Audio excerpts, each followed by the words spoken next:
Well, honey, it's that movie where we get to talk about, does Santa exist or does he not exist? 90% of Christmas media is asking that question. Have we gotten an answer? Like, do you find it kind of ridiculous? Just believe, Oh my and God. we're good. Anyway, hi guys, welcome back to our Charming Analysis podcast, and welcome back to our Christmas Palooza, our third to last one for the year. You happy about that, honey? We got 2 more after this, and then we're done. Yes. And I'm hoping to get this done within the next couple of days, because Christmas is around the corner. I know. So it's been actually very. The time gets so much faster Every year. and I'm like, it's gonna be like this again and again and again and again until we don't exist. So Anyway. But yeah, today we're going to be talking about the 1994 version of Miracle on 34th Street. Mm-hmm. So why don't you explain what it's about, honey? Take it away. Santa Claus is Santa Claus takes a job as a department store Santa for Kohl's. And it's spelled like the name Cole for those who don't know. Yeah. It's not the other Coles. So he takes a job as a Santa for their department, and then people are wondering if it's actually Santa. There's a whole court case about it because people can't mind their own fucking business. People are interesting. Stuff, faith, belief, all of that stuff I've seen a million times in other Christmas movies. I wonder when they're gonna stop. Yeah. You never know. They could. You never know. But yeah. So, what did you think of Miracle on 34th Street? Take it away, honey. Give me your thoughts first, since you apparently don't have much to say. I don't have much to say. So, take it away. You go first. I thought a lot of the times when I look at the quote-unquote classics or anything like that, I look at them and they're like, how do they hold up today? That's how I always gonna look at them. How are they gonna hold up today? You know, and a lot of the times they're just okay movies, or they're not worth seeing like more than a second time or first time. I guess that's just how I feel about this, but it just tells this like a similar story about like Santa being a crisis of faith, and I don't care for those types of stories. I rather it just be, is Santa real in this universe or is Santa not real? Because then it just takes away the magic when you have to answer that particular question. And I don't care about it anymore. I don't care about it. No matter how good the performance of Santa Claus actually is, I'm not going to really get into your story, especially when you have nothing really else to offer. I don't know, like, I don't know, it's just kind of like, the only time I ever perked up was like during the court case scene, which, I think that's what the movie is known for mainly. Really? This court case scene was what the movie's known for? I guess, I don't know. That's interesting. I don't know, just, it's a remake of a 1947 movie. So I'm surprised you didn't want to watch that one. No, I don't know. You gotta get me to be really interested.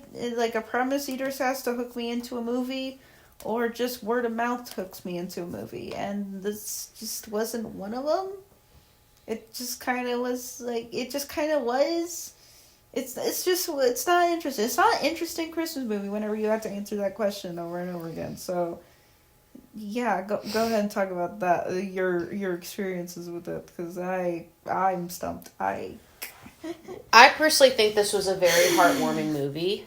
I liked this version of Santa Claus. I thought he was interesting, and I like that they're trying to defend this man from the stupid like prophet shit. Just because they can. I love that aspect of it. It doesn't get old for me, but I do think they could have, like, done the question of why do we care if we believe in him or not? Why can't we just, like, all, like, believe in what we want to believe and just enjoy the festivities at least? Like, let's at least do that kind of deal. Because I do think this movie is very heartwarming. I actually like this movie. I also like that they basically did a knockoff of the Macy's Thanksgiving Day Parade, because that's essentially what they were kind of referencing in this. Except they can't really use Macy's, and they can't really use the actual Kohl's, so they kind of had to do something else. Well, they still did Kohl's, they just did a different spelling of it. I'm surprised they still got away with that. I think you also said that this had a better version of a toy store, like Home Alone. You also said this is one of the better toy stores designs that they did. It would be if we got more than 2 shots of this damn toy store. I don't know. And now let's do the age-old question of what was the budget for this? Do you want to guess? 13 million. 28 million. Okay. You were way off. Well, I know it was probably low. I like that I started including, like, the budgets in this, because it kind of gives us more to talk about with it, like, what they could have done better and stuff like that, and, like, what they did do. What is something about this that you feel like would have been better if... Actually, wait, let me rephrase that question. Do you feel like this did the Christmas genre justice? Yes or no? I think it's a good movie. We've had some, like, interesting, like, picks this season so far, but we still have 2 left. We do have some interesting picks for what we picked for this year. I do think this is one of the better ones we picked, though. I liked the main girl that they had. You said she voiced in, like, Matilda. She also did, like, a couple other things here and there. This girl was so determined to have a dad and a brother and a fucking house. This kid apparently had fucking goals. I felt bad for her for a bit, but at the same time, I get it. I feel like, can we also agree that the mom in this was a bit of a bitch for the first, like, 3/4 of the movie? Like, what did you think of the mom? I did not like her, except for, like, I think 2 moments. The only thing I thought of about the mom was that she, like, I was like, where did that arc come from where she wanted to help him all of a sudden? Yeah, like, that threw me for a loop, because that's why I said 3/4 of the movie. She basically was just a fucking bitch. And I can understand where she's coming from when it comes to, like, you know, trying to figure that shit out. You know, she's got a kid. She's trying to make, like, good decisions for both of their benefit.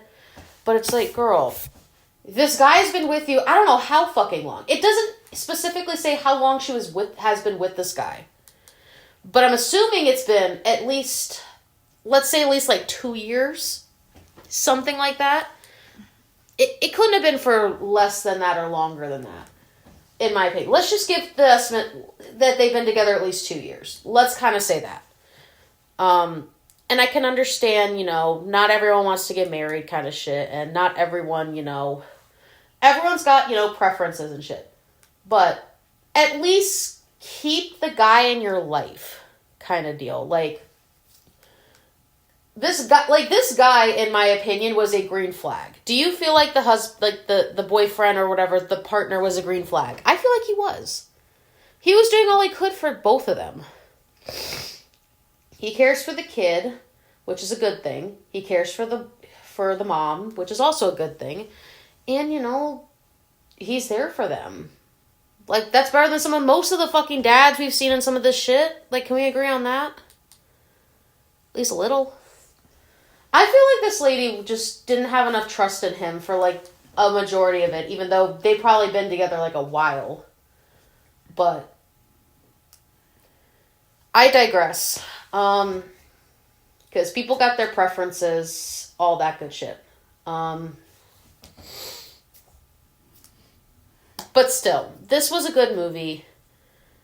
One of the I will admit, the mom was a bit of a turnoff for me for this movie, at least until the third 3/4 through. But I do agree with you. Why the sudden change up? Like, did they just decide like halfway through the movie, or like she had a revelation off screen that, oh shit, I'm being a fucking sad mom. I should actually do better. Kind of deal. Like, I don't know if she just figured that out, like off screen. She had an off screen moment, or what? I don't know. What do you think, honey? Or what? Do you feel like she had a revelation off screen, but they just didn't fucking write it into the thing? That's why she changed halfway through. Because I feel like that's what happened. Or they realized halfway through the movie, oh, she's a shitty mom. We need to actually write her better. I feel like they wrote the story and then kind of did it like a 180. Like 3/4 of the movie. That's what I feel like they did. Which, in my opinion, I feel like they shouldn't have done that. If you're gonna have a parent be a certain way throughout the movie, it's okay for them to have, character development and shit, but you kind of need to, build up toward that. I feel like hers was just, whiplash. It didn't really, have the flow to it. It just kind of happened. You specifically said that. You were like, why did she change, all of a sudden? Kind of deal. Okay. Other than that, I don't really have too much to say about this. It is a good movie. It's very wholesome. It's heartfelt. I liked that they're trying to make sure this guy doesn't get fucking arrested, because he seemed like a genuinely good guy, and I'm surprised that people are trying to get rid of him. It was sad. It was honestly sad. At least the guy was trying to fucking be a civil person. You know what I mean? At least he was being a civil guy, just trying to, keep kids, having the belief in Santa Claus, which I think is a good thing. Who cares if he's from a fucking retirement home? At least he's trying to do something with his life near the end of his years. Give the guy fucking credit. You know? Mm-hmm. But yeah, I can probably complain about this all day, but I'm not going to do that. Because my bean apparently keeps looking at fucking Netflix while we do this. Mm-hmm. But yeah. Is it the best movie I've seen? No, but it's a very heartfelt movie. Do you have anything else before we give ratings? Nope. Sad bean. I'm gonna give this movie, I say a 7 out of 10. I don't really have any issues with it other than the fact that, I feel like the mom was a bit of a bitch for most of it. And I feel like she was being way too hard on herself and her own daughter. But other than that, I can understand all sides of it in a sense. But still, if you're gonna do the story, don't make her do a 180 3/4 through the whole thing. Slowly build up to it. But I give it a 7 out of 10 though. I think it's a nice heartfelt one. Nothing too crazy. I give it a 4 out of 10. You give it a 4? Yeah. Have you given any of these Christmas movies above a 6? This year? I feel like you haven't. No, because Nabeen is iffy on Christmas movies. He's very particular, aka yes, Arthur Christmas. I am, but in other respects, it shouldn't be that fucking difficult to get me interested. Well, we have 2 more movies. I guess. Technically. We have 2 more movies we're planning on doing. What if it even Christmas light related to it? Doesn't really matter. One of them's technically a Christmas one, and the other one's technically a winter, movie. But I count winter ones for the Christmas one at this point because we're eventually going to run out of Christmas ones. Maybe. You never fucking know anymore. Mm-hmm. Should we say what they are, or are we just going to... I'll just leave it for later. Alright, you guys will see what they are, but... we hope to finish... We're planning on getting everything done before Christmas. I'm going to make sure me and Jay do that. Right, honey? But yeah, after that we have our end of the year podcast, and then we start next year's season. We'll give our thoughts on all the Christmas movies at the end. But yeah, thank you guys for watching, and as always, I'm Mari. I'm Jay. And we're out. Bye, guys!